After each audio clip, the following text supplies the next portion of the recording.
Hello and welcome back to the Google Workspace Update podcast from Strawberry 7. My name is Adam. And my name is Adam.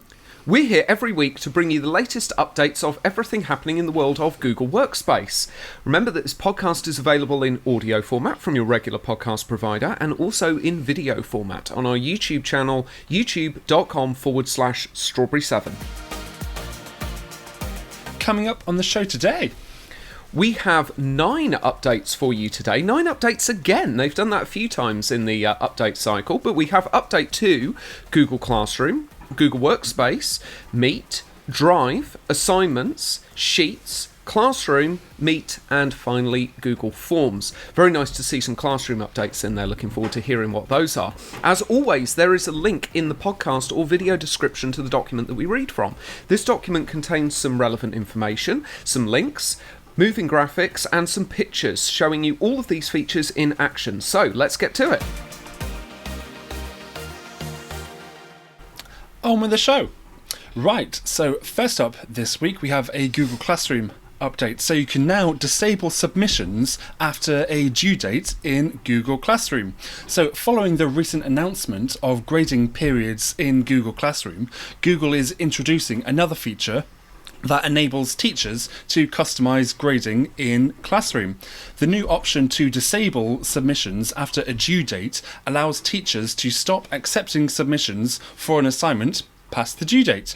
When creating a new assignment, teachers can decide whether or not to require a strict due date. By default, the assignment tool will still allow submissions after the due date. This feature also allows teachers to choose to stop submissions for an assignment at any point, regardless of the strictness or presence of a due date. For example, a teacher could allow submissions for any assignment during the semester or the year, but turn off submissions once the period is completed.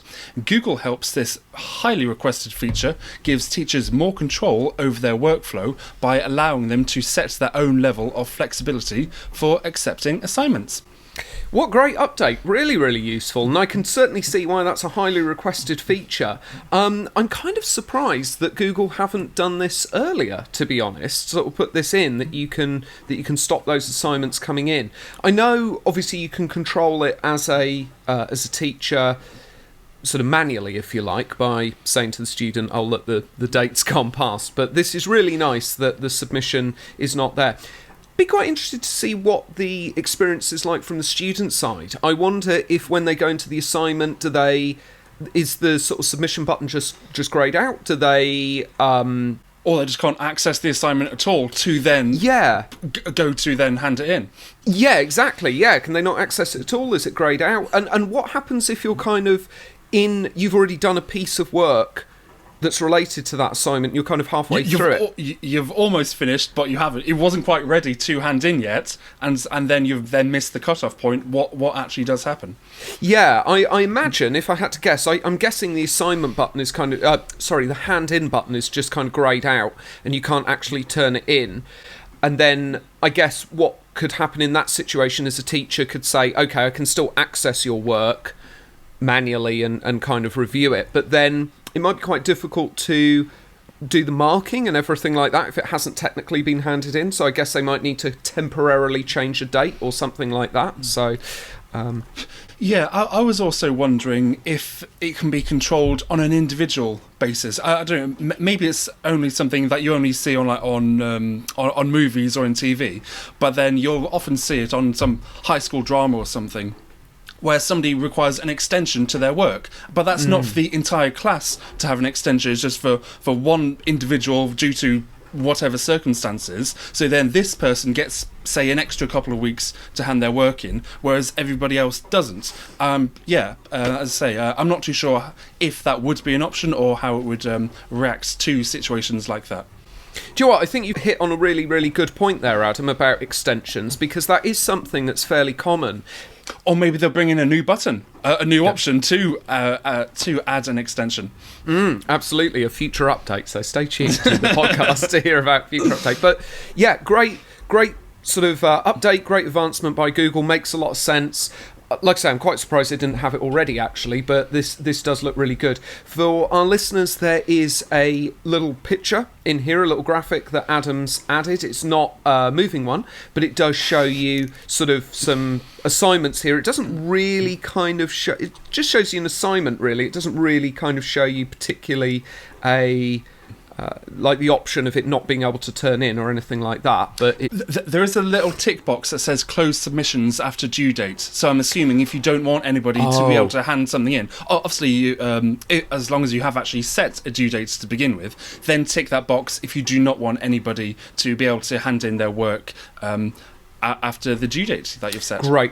Yeah, I would say that I've stolen your thunder about the getting started, but weirdly, Google hasn't actually put that critical piece of information in the getting started. So Adam's probably going to do what he's been doing lately, which hopefully has been very useful for the listeners, where he's going to add his own getting started sort of information to the end users. So please tell us, Adam, how do people get started with this?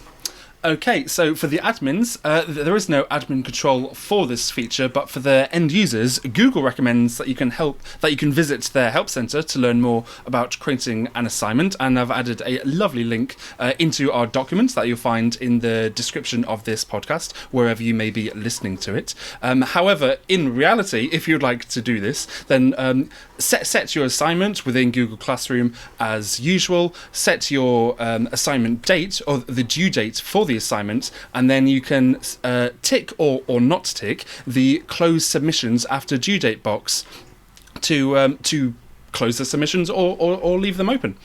Yeah, that's great, Adam. Thank you very much. And like I say, there is a graphic here showing you what that tick box looks like and where it's located. Thank you, Adam. What's the rollout pace and availability here, please? Okay, so a rapid release and scheduled release, there is a gradual rollout for this one, so potentially up to 15 days for feature visibility, which started on July 27th. And this update is going to be available to all Google Workspace customers, as well as users with a personal Google account, so right across the board.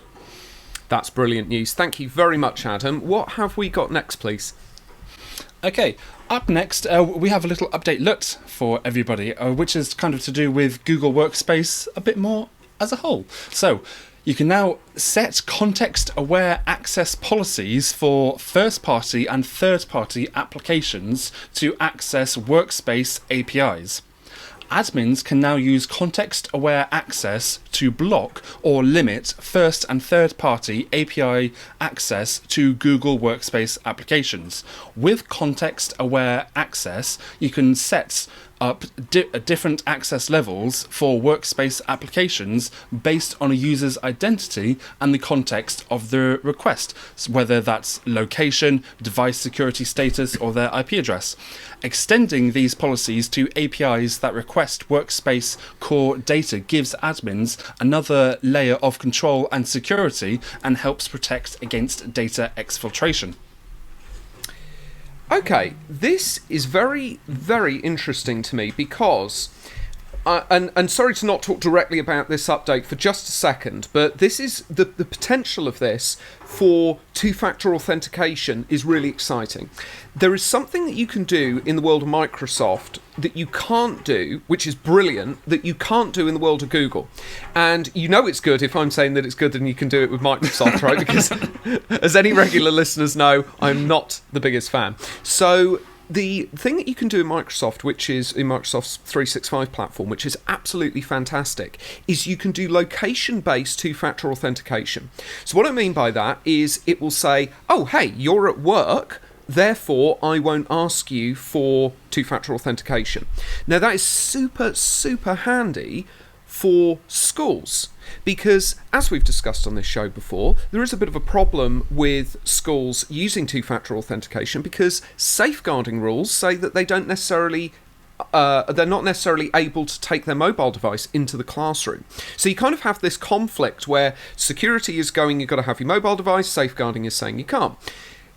The potential of this context-aware, i.e. location-based going across two-factor authentication is really exciting to me. So I'm sure any admins listening, or even any teachers listening, will sort of get this and understand that this could be, in the future, we might see a two-factor authentication location-based setting, which would just be fantastic. That would be an absolute saviour for, especially for schools. Ah, I see. Okay, that sheds a whole new light on this little update lit. And to be honest, it's, now that you've said that, it's almost a shame it is an update lit, and we can't dive a little bit deeper into this. So I was just kind of thinking, okay, well, it's another security update. Happy days. But with the example that you've just given, I know we've discussed that before. Actually, that could actually be super helpful and. Yeah, great for everybody. So therefore, I will look forward to potentially a bit more related to this update with trepidation. Yeah, absolutely. I think that is the sort of exciting promise of that. To talk about this update specifically, there's still those great things we talked about location based and the context and everything, but around the third-party APIs. And I think if you're in a situation where you are using those third-party APIs and you want to have that more granular control to really tighten the security up, for example, like I said, like you can only use this third-party API is only usable when you're at a certain location and things like that, then I think that will be really, really useful. Device, IP address, all the examples that they've given there. I think this is extremely useful. So hopefully we'll see an update similar to this related to two-factor authentication in the near future. But for now, great that it's here with the APIs. Really nice work, Google. What is the availability here? And I think you've added some useful links for everybody, haven't you, Adam? That's right. So this update is going to be available to Google Workspace Enterprise Standard, Enterprise Plus, Education Standard, Education Plus, and Cloud Identity Premium customers only. I've also added some links to Google's Help Center for anybody that would like to learn more about controlling which third-party and internal apps access Google Workspace data, context-aware access, creating context-aware access levels, and assigning access levels to apps as well. That's very, very useful for people. I think that most people will need those help articles to sort of guide them through this. So that's really, really useful to see. Thank you for adding all of that in for our listeners, Adam. What have we got next, please? Up next, we have another little updatelet. So we had two little updatelets this week, and this one is to do with Google Meet. So you can now include audio when sharing your screen using Google Meet on mobile. So if you're using Google Meet on a mobile device, you can now share audio in addition to your screen share. Share a video with sound or share music along with your presentation. That's very, very interesting. This is something that I believe has been, if I'm understanding this update correctly, or update correctly, that has been on Zoom for quite a while, where you can sort of do your audio separately to just your microphone. So what we used to actually use this for, I used to use this in a sort of little property networking group that I was a staff member on for a while. And what we would, it sort of all went digital, what we would do is we had like a little raffle, and so we would have the raffle, and I was able to do a drum roll sound because I could share my computer's audio, play this little drum roll sound, I'd announce the winner, and then we do like an applause sound effect as well. Obviously everybody thought I was a wizard when I did that, which is true, but that was technology. Obviously my wizarding is sort of on the weekends, so it was really, really cool, and I think that having this in Google Meet is going to be really, really useful. I really like this. I cannot remember what the situation was, but I have done this myself before, but I remember, so I was doing it on desktop, not on mobile, but I had to install a load of third-party software and things like this on my computer. I can't remember what I was trying to do, but I was trying to do a screen recording, and then but include my computer's audio within the recording of whatever I was trying to do at the time. Literally can't remember, it was years ago, but it was a right faff to do it. I was able to do it with some third-party software, but it was a bit of a faff. So to see this be available just as part of Google Meet is definitely great. I'm not actually sure. Do you know, Adam? So this update is for Google Meet on mobile. Is this available on desktop or on the web even already? Do we know? Yeah. I was just about to say that. I was about to say it's a bit weird that it's only on mobile at the moment. Normally it's the other way around. We see it on, desktop first, and unless we've completely missed that feature somewhere along the line and Google didn't do an update on it. I've never seen that feature on Google Meet. Like I say, I've used it on Zoom.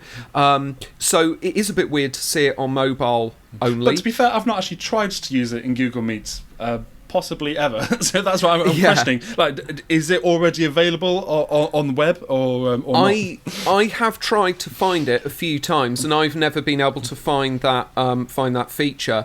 And we haven't done an update on it in the entire time we've been doing this podcast, which is coming up to a year now, believe it or not. So I don't think it's there. If one of our lovely listeners knows better, then please do let us know. But it is a little bit weird that it's on Google Meet on mobile first, but hopefully they'll do it on mobile. Maybe it's a bit easier, and then they'll bring it across to the desktop version. So that would be really good. If I had to guess, possibly the challenge with bringing it to the web version is something to do with the fact that Meet's running in Chrome, and then Chrome's going to have to kind of access your system audio. Maybe there's some kind of security barrier there. That might be my guess. But this is really, really good to see. When's this going to be available? And I think you've added a link here, haven't you, Adam? Yes, that's right. So this feature is available right now on iOS and will begin rollout for Android mid-August. So again, it's usually the other way around. The update is always pushed out to Android immediately, and then we have to wait for iOS. But it does seem to be the other way around for this particular update. I've also added a link for anybody that would like to learn more about presenting during a video meeting, and that link is in the document of the podcast description. That's brilliant. Thank you very, very much, Adam. What have we got next, please? So up next, we have another Google Drive update. So this is a little bit similar to the update we had, was it last week, the week before, where you can now add up to, was it a measly 80,000 members into a group chat or something along those lines? This is... yeah, not too far away from that. But, yeah, so this update is to do with Google Drive. So, a single Google group can now be a member of 30,000 shared drives. Can you actually imagine? Previously, wow, a single Google group could be added as a member of an unlimited number of shared drives, but to protect the reliability of access changes for users and Google groups, a single group can now be added to no more than 30,000 shared drives.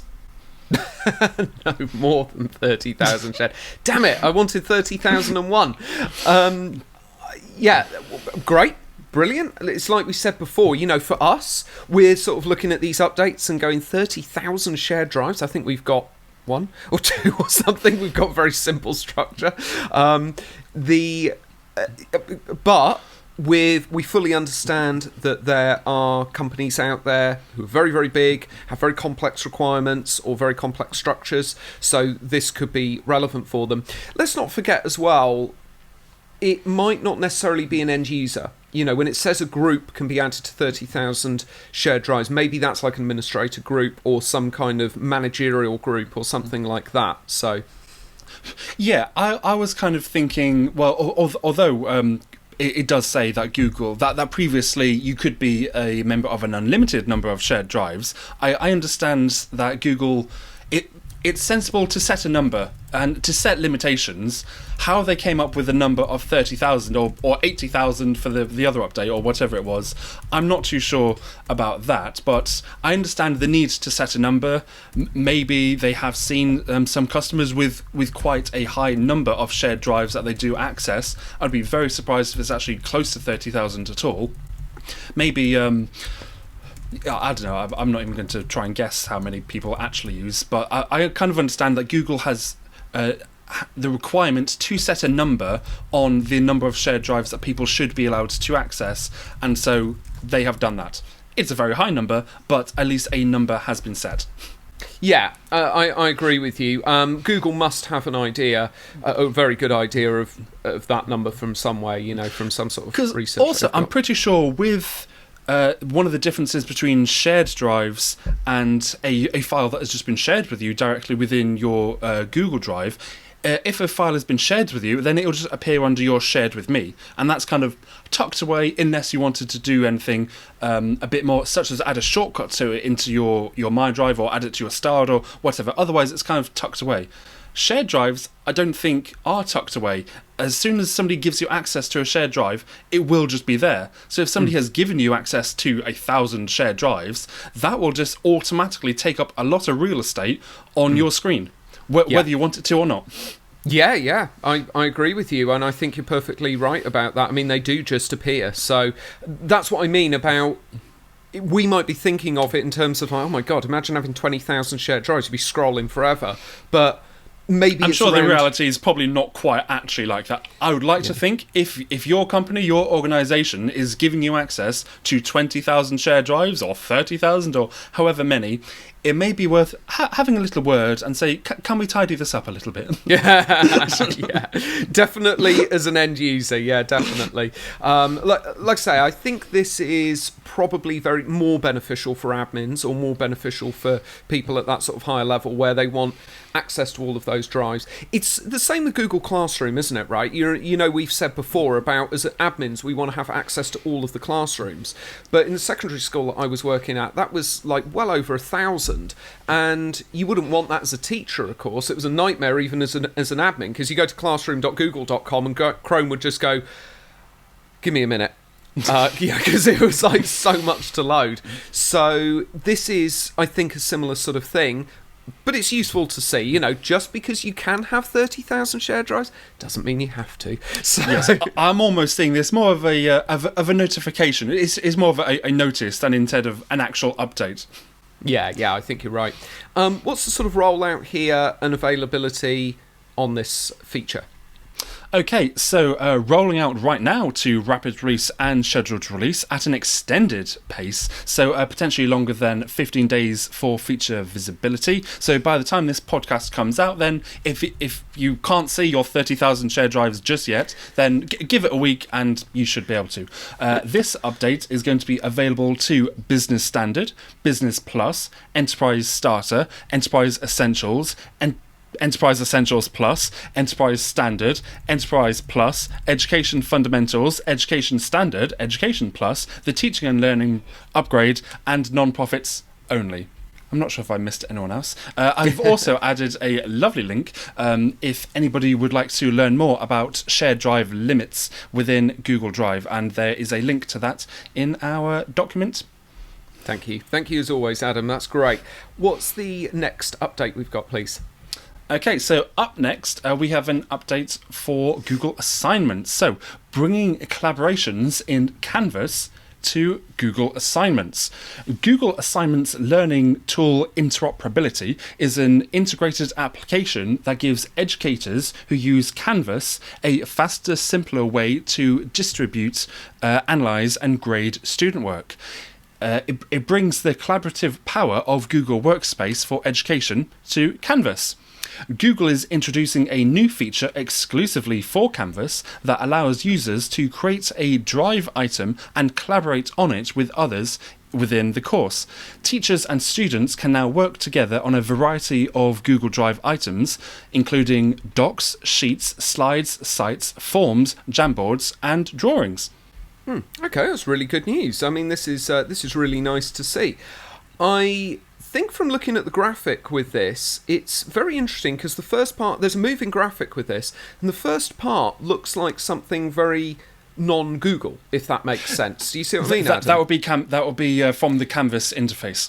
I see. So Canvas is kind of, because we don't use this, right? We're not. I'm not familiar with this, but it sounds like maybe you're a little bit more familiar, Adam. Canvas is a sort of third-party platform that's now integrating with Google. Yes, you may or possibly may not remember. I think we've only really mentioned Canvas once, possibly twice before, when Google redesigned Google Drive. It used Canvas to design all the new graphics and the design that it was using for Google Drive and for Workspace.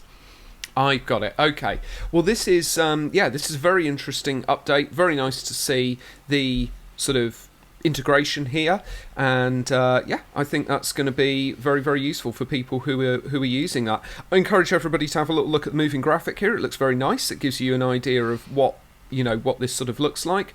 And I think the really nice thing for this is the fact that it's another one of those examples where you can sort of do this already in Google Drive, but it's just sort of linking it up together with one interface to make it a little bit easier, isn't it, for users to just be able to create this stuff? Yes, so I think because it's now being linked essentially to Google Assignments, so I was trying to have a look, and I must admit the information that I saw wasn't actually all that clear from what I did see. So because I was initially thinking, well, what are Google Assignments? Because it's not really something that we've covered too much before, but I was having a quick look into it, and from what I can gather, Google Assignments is very much like Google Classroom, possibly a slightly more adult version, possibly. Like it really wasn't actually all that clear. When you look into it, it almost just describes Google Workspace. But I'm kind of reading in between the lines a little bit, and I'm thinking that Google Assignments is very similar to Google Classroom. So this is saying that you can now collaborate on a Canvas project through assignments. So essentially, if there's some project or something that you're working with somebody else, then you can do that almost directly within Canvas, if that makes sense. Yeah, that makes sense. Yeah, like I say, you could just create a document and share it with people, but this is a much more sort of directed thing of... But now it's an assignment. Yeah, that's right, yeah. An assignment, and it's through Canvas as well. So, this is good. What's the getting started here, Adam? There's quite a lot of information here, isn't there?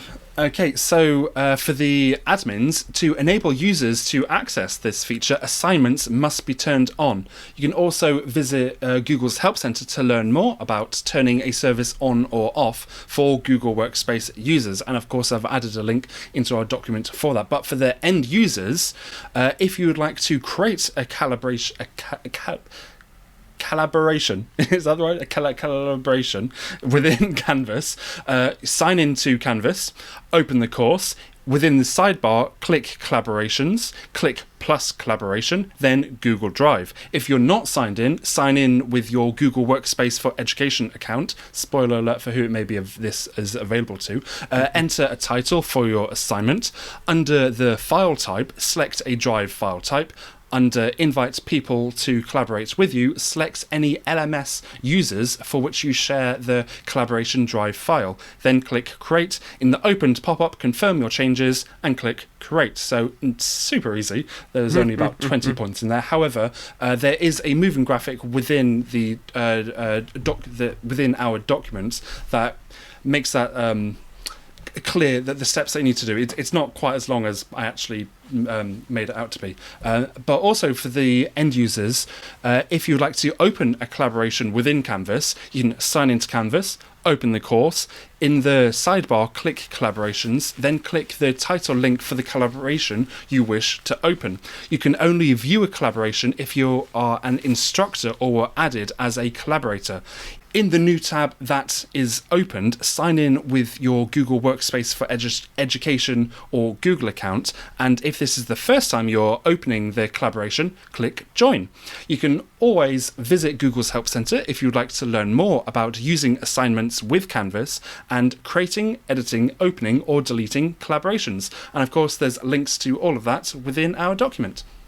That's brilliant. And what's the rollout pace and availability here? So this update is available right now, and this is going to be available to Education Fundamentals, Education Standard, Education Plus, and the Teaching and Learning upgrade. So very much an education update, which we love to see. Yeah, love to see those. Yeah, so very, very targeted to education there. Bad news, business users such as us. Thank you, Adam. What's the next update, please?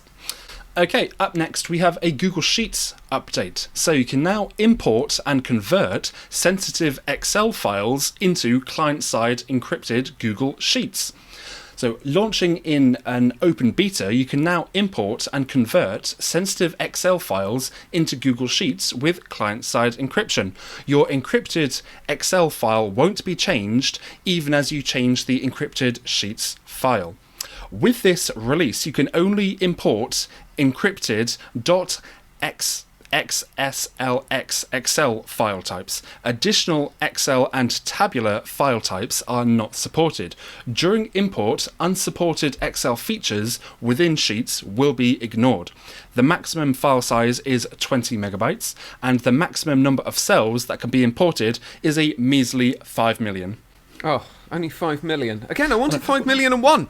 What's with all these limitations? I know, right? It's just ridiculous. This is really, really nice. This is really good. And I've got some Excel, sort of encrypted Excel files that I work with on Google Drive. And this is really nice to see that you can kind of import them here and you can convert them. There is a graphic here which shows sort of the import. It's not a moving graphic, but it's still very useful, and it shows yeah. Damn it, Adam! Why do you make one? It shows the sort of import process here and how you can bring those files in, and it's very nice to hear that the encrypted file won't be changed as well. So that's very nice to hear. That's brilliant, Adam, and thank you for all of that information that you put down there. A 5 million limitation. Oh, goodness, it's just a measly 5 million. What's the getting started here, Adam? Okay, so for the end users, client-side encryption can be enabled at the domain, OU, and group levels. You can also visit Google's Help Center if you would like to learn more about client-side encryption. For the end users, if client-side encryption is enabled by your admin, you can also visit Google's Help Center to learn more about working with encrypted files in Drive, Docs, Sheets, and Slides. I've added links to that within our documents. And of course, I think client-side encryption is practically right across the board with Google Workspace now. I'm not sure if they've missed anything off, but we may need to rebrand this podcast as client-side encryption plus other updates, or something along those lines. They absolutely love it, don't they? I can't remember the last time that we did a podcast without mentioning client-side encryption. So that is good to hear, and we'll be doing the rebranding on next release. Clearly. What's the rollout and availability here, Adam?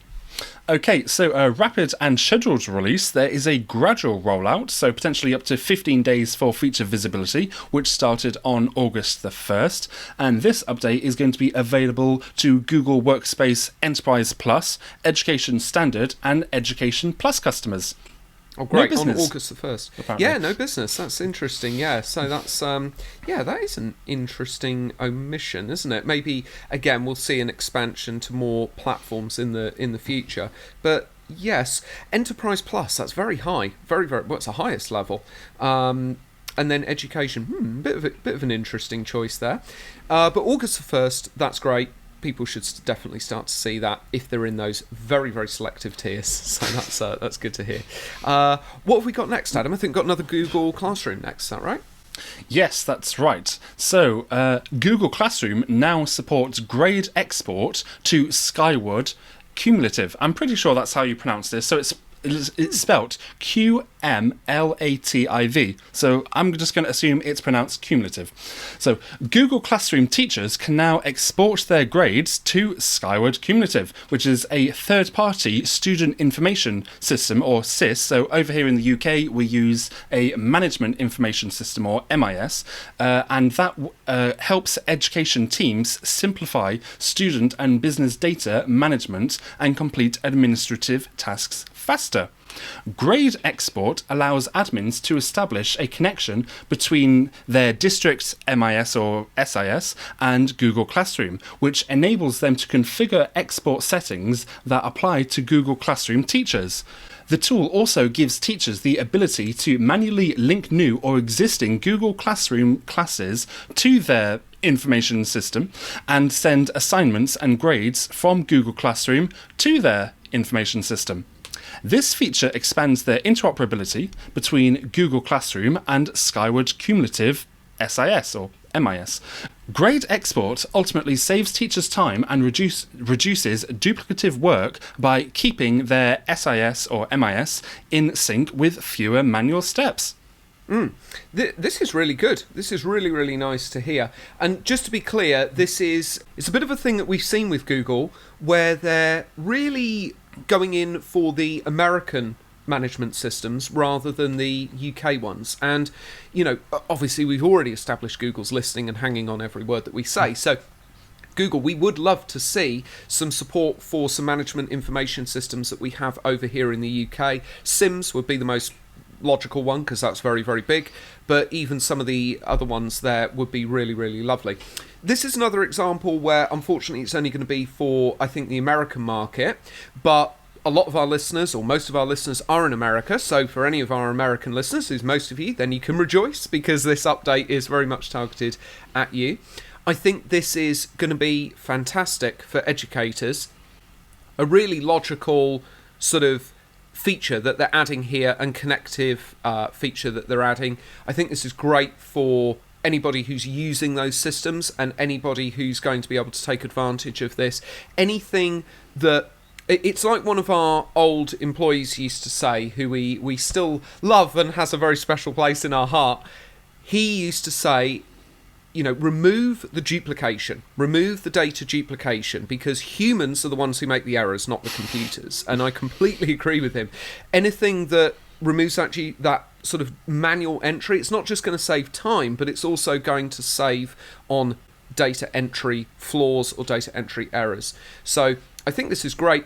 I've never heard of Skyward Cumulative, and by the way, Adam, you did a much better job pronouncing that than I did. I didn't even see that was a Q. I was looking at that going, omlative? What's omlative? So you did much better job pronouncing that. I'm not familiar with Skyward Cumulative. Very cool name, by the way. It sounds very sci-fi. So I'm guessing this is a very big kind of grading system in America. I know that we've got Turnitin over here for universities and things like that, but I think Turnitin is actually American as well. So for any of our American listeners, I'm sure that this will be a platform you're familiar with and something that you can tell your education clients about, or if you are an educator listening, something that you can maybe feedback to your IT team and ask them if they're going to be able to implement this. Yeah, I'll just kind of echo what you say, really. I really like the idea of this. I would love to be able to see it coming over here, so we could use it just in the UK. So although we're primarily within primary schools, not all of our schools use the same MIS. We do see different ones out there. Some are definitely more popular than others, but to us, if we could see this come to any of them, or obviously the more the better, then we'd love to see it. Yeah, I agree. This is very, very nice to see, though. What's the getting started here? Okay, so admins and teacher end users can visit Google's Help Center if they would like to learn more about exporting grades to a student information system, and I've added a link into our document for that. Rollout pace, though, rapid release and scheduled release, there is a gradual rollout, so potentially up to 15 days for feature visibility, which started on August the 1st, and this update is going to be available to Education Fundamentals, Education Standard, Education Plus, and the Teaching and Learning upgrade. So I'll say it's very much an education update, and so that's who it's available for. It's a very education-heavy week, I think. We found a lot of updates around education. Thank you for all that information, Adam, and for your excellent pronunciation of Skyward Cumulative. What have we got next, please? So up next, we have another little Google Meet update. So Q&A moderation is now available for Google Meet. Meeting hosts can now enable Q&A moderation, which will allow hosts to review and approve questions before they're shared with meeting attendees. Question moderation can be used for meetings and in-domain live streams on web and mobile devices. This update will help ensure questions are appropriate and on topic before they're shared broadly with meeting participants. That's really nice. I really, really like this. Is it my imagination? Didn't we see something similar to this before, or have I completely made that up? Do you remember anything about that, Adam? Not this particular update, no. I do know that this feature is available on other meeting platforms. I'm sure there's not many out there, but on other meeting platforms that I may or may not have seen, I do know this is also a feature that is available. Yeah, I'm sure that in the back of my memory I remember seeing something around sort of holding questions and making sure that they're appropriate, but maybe I'm thinking of comments in live streams or something like that. Maybe I'm thinking of a similar feature but not the Q&A. Yes, now that you mention it, there have been slightly similar things to do with Google Meet, whether it was adding the reactions or to hands up or things along those lines, or it may have been for the chat, not Q&A. Sorry, chat within Google Meet. Yeah, exactly. Yeah, chat in Google Meet. That's right. We talked about that before. Getting to this update, this is great. I really, really like this, and this is so useful for certain situations. Again, especially educators. This is a really, really nice education sort of update week that we're seeing here. Like I say, this is so handy to see. The graphic here is not moving, but it's very, very simple and it's very appropriate. It really shows you very, very clearly how this works. And the thing I like about this as well is, and it's shown here in the graphic, is not just the fact that you can approve or look at these questions, it's the fact that there's a sort as well. There's that sort drop down where it says pending first is obviously the default, but you can obviously change that so you've got different sort order. So I really, really like this. I think this is nothing but a great update. Gives more control to people in their meetings. I'm sure it will make educators feel more at ease when they're opening Q&A polls, especially if they're in a big environment, right? Imagine if you've got like 150, 300 students that you're broadcasting to or something like that. This gives a lot more control. And the nice thing is, conjoined with the co-host abilities that Google Meet has, you're going to be able to sort of hand that task off to somebody else, I should imagine. I was thinking you would kind of need, especially for those larger meetings, you would kind of need your independent adjudicator or your moderator to be filtering out the questions, whether they're appropriate or the priority order for them as well. But yeah, as you say, this isn't a major update. It's nothing groundbreaking, but it's very, very welcome. Yeah, really, really useful. A lot of the time, these small tweaks are the things that we're seeing that are really, really useful to the end users, and I really like them. I know, we're getting a little bit ahead of ourselves just yet, but as you did allude to at the beginning of the podcast, we are kind of coming up to a year that we've been doing this podcast. I was kind of thinking to myself, well, what have been my favourite updates generally throughout the year? And I must admit, it's the small quality of life updates like this that are probably my absolute favourite. That just helps the everyday user. Like it's cool to be able to do some cool admin stuff. But the small quality of life updates, that helps everybody, whether they're even aware of it or not. So updates like this, I really like to see. Yeah, I completely agree with you. You know, the things that we've talked about before, where you can bring data into Looker and then you can put it into a connected sheet and have 89 trillion rows and things like that. It's like that is really useful. That's really, really cool in those very specific, very, very high level scenarios. And don't get me wrong, that is the stuff that kind of like runs the world, right? It's like Amazon being able to work out where your deliveries need to go and everything like that. But I agree with you. As an end user myself, often it's really, really nice to see these little tweaks to the interface, little tweaks to the GUI, little quality of life updates, as you say there, Adam.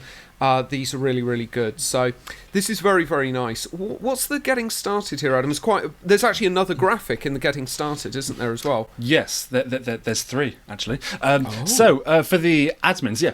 At first I thought it was one. I was like, no, it is actually three. Yeah, you're right. Yeah, I just realised that. So to get started, so for the admins, there is no admin control for this specific feature, but you can always visit Google's Help Center if you'd like to learn more about turning Q&A on or off for your organization. And of course, I've added a link within our document for that. For the end users, this feature will be off by default, but can be turned on in the host controls meeting activities section. And there you'll see that there's actually a toggle which you can turn on or off to hide each question until a host approves. So within the meeting activities section, it will be quite clear whether this is on or off. Meeting participants will see a banner indicating whether question moderation is turned on or off for their meeting. So again, it'll be very clear for everybody whether their questions will just go straight through or if any moderation is required first. That's really nice to see, actually, that there's a post actually to the end users as well. I hadn't really thought of that, actually. It's very nice to know that people, when they're posting the questions, it will be moderated. Yeah, especially to students and things like that. Your question is going to be moderated before it's posted, so don't post anything silly. That's really nice to hear. Google have thought about that really, really well. What's the rollout pace and availability here? Okay, so rapid release and scheduled release, even there is a gradual rollout which started on August the 1st, and this update is going to be available to Google Workspace Essentials, Business Standard, Business Plus, Enterprise Starter, Enterprise Essentials Plus, Enterprise Standard, Enterprise Plus, Education Plus, the Teaching and Learning Upgrade, and non-profit customers. So is that basically everybody apart from personal Google accounts? The only one that's open not to a few. Yeah, there's quite a few there, but the only one I'm not seeing, which I'm a little bit surprised about, and I would have liked to, is Education Standard. But to be totally honest, I would have actually liked them to have opened it to all education platforms. That would have been quite nice, because there's Education Plus, Teaching and Learning Upgrade, but not Education Standard. And like I say, I would have actually liked them to have opened that up to all. Yeah, actually, and there's other standards, as in Business Standard and Enterprise Standard. Why not Education Standard? Yeah, having said that, actually, I correct myself. They couldn't have opened it up to all education platforms because the Q&A feature itself is not available on just education. And maybe it's not available on Education Standard either. I thought it was, but I might be mistaken there. So maybe that's why Education Standard isn't there, but very nice to see that it's on so many platforms, so that's really good to see. Thank you very much, Adam. What have we got next? I think it's the last update, isn't it? Yes, last update from us this week. This is to do with Google Forms. We don't see many Google Forms updates, but here's one for you right now. So there's now more granular control for Google Forms. Google is introducing a new toggle in the admin console that adds controls for who can access Google Forms features and services. When disabled, end users cannot create, edit, or respond to Google Forms. Oh, okay, so this is kind of an admin focused update, right? Because this is for admins being able to do this in the admin console. Yes, when I first saw that, there's an update to Google Forms, I thought it was more features within Google Forms, but it's more of you can now control who can or cannot access Google Forms. Yeah, I'm kind of surprised that that wasn't there before. I know you're going to go into the getting started, but there's a very nice moving graphic here showing how to control this and where it is. So it actually seems to be in the Drive and Docs section. I kind of thought you could do this already, but you clearly couldn't. Again, really nice to see. I think this is a great update. It's always good to add more admin control in for the administrators there and restrict the access around Google Forms there. It would be nice, and maybe we'll see this in a future update. At the moment, the feature is just on or off. It would be quite nice to see a little bit more granular control. So, for example, you could say students are able to access Google Forms, but they're not able to create them. That would be quite nice. So they're not able to edit them. You know, that would be quite a nice control there that you could potentially put in. I think you can do that. It may not be super clear from the graphic, but I think you should be able to do that. Okay. Maybe I'm stealing your thunder. I'll let you read the getting started, and then that will hopefully make it clear then.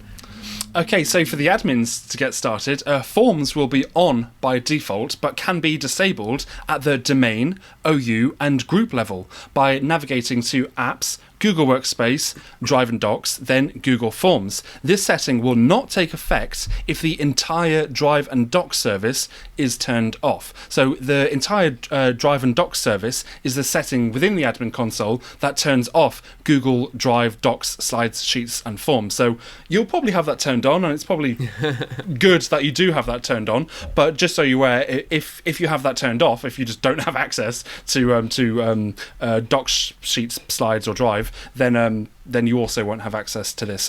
You can also visit Google's Help Center if you'd like to learn more about turning Google Forms on or off for users, and I've added a link within our document for that. For the end users, though, there is no end user settings for this feature, but if it has been disabled by your admin, you cannot create, edit, or respond to Google Forms. Okay, no problem. So what do you have a little bit more information about how you can't just turn this on or off, or is that what you were referring to about the whole feature being off, you can't change it? No, I was saying because you can disable it at an OU or group level. So then, if you have your setting, your students in one OU and your staff in a different OU, you could disable it for your students but not your staff. I see what you're saying.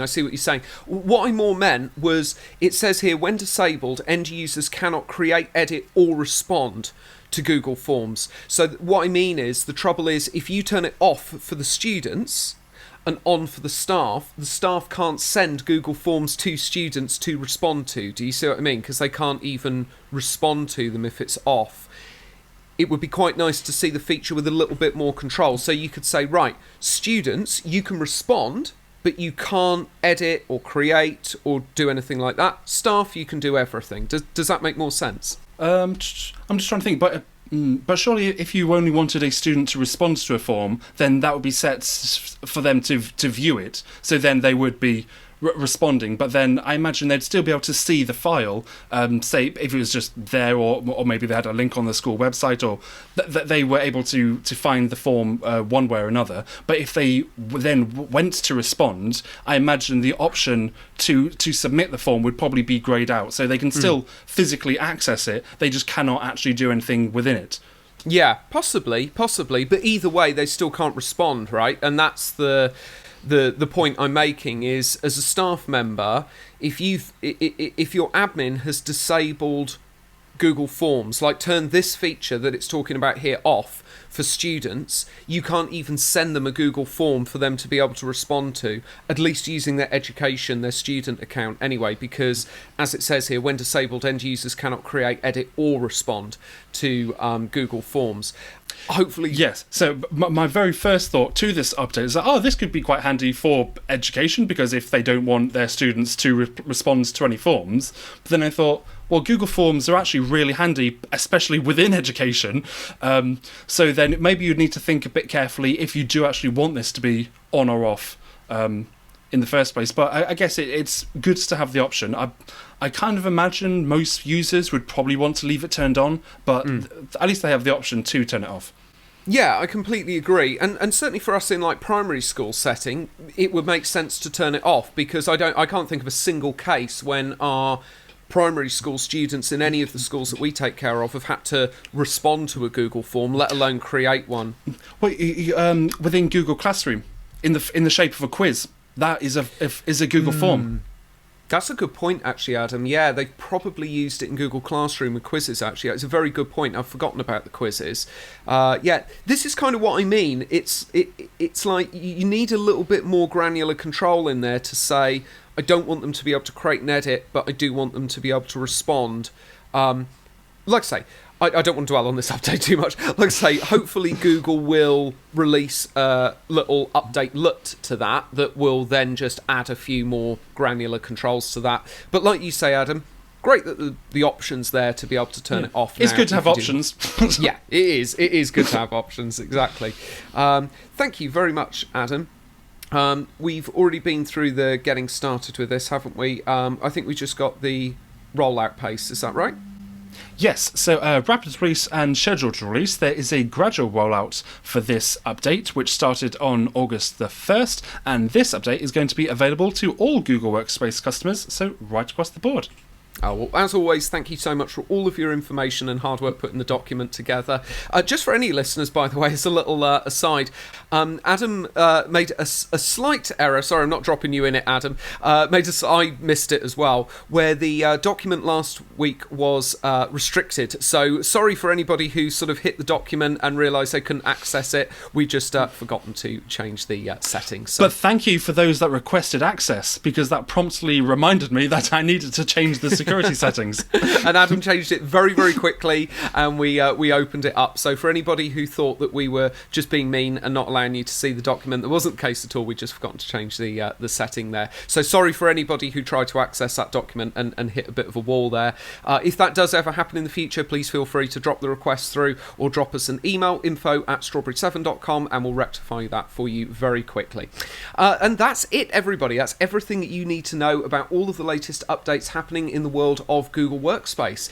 There is an audio version of this podcast available from your regular podcast provider, and a video version of this podcast available on our YouTube channel, youtube.com/strawberry7. Thank you very much for joining us this week.